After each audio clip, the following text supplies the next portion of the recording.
नमस्कार मित्रांनो, जय महाराष्ट्र। भाजपसाठी सर्वात मोठा धक्कादायक आणि शिवसेना आणि महाविकास आघाडीचा सर्वात मोठा एबीपी सीओटवरचा धक्कादायक सर्वे।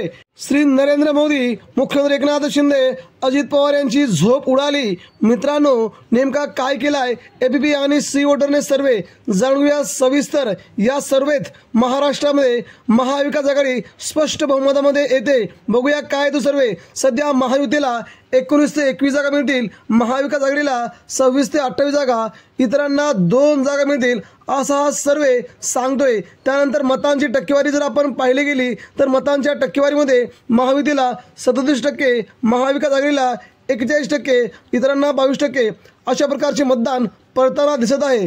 त्यामुळे आगामी काळात महाराष्ट्रामध्ये भाजपने शिवसेना फोडल्यामुळे खूप मोठा त्रास भाजपला सहन करावा लागतोय। ठाकरेंची शिवसेना प्रथमच फोडल्यामुळे सध्या महाराष्ट्रात संतापाचे वातावरण आहे। त्यानंतर जर वैयक्तिक मतदान पाहिलं तर वैयक्तिक जागांमध्ये भाजपला 15 जागा मिळतील, शिंदेगड आणि अजित पवारांना 5 जागा, म्हणजेच एकूण 20 ते 21 जागा त्यांना मिळतील। परंतु शिवसेना उद्धव ठाकरेंना 16 ते 18 जागा, काँग्रेसला 10 जागा आणि इकडे शरद पवारांना 5 ते 7 जागा, म्हणजेच महाराष्ट्रामध्ये पुन्हा एकदा उद्धव ठाकरे आपला कब्जा करणार असं दिसतंय।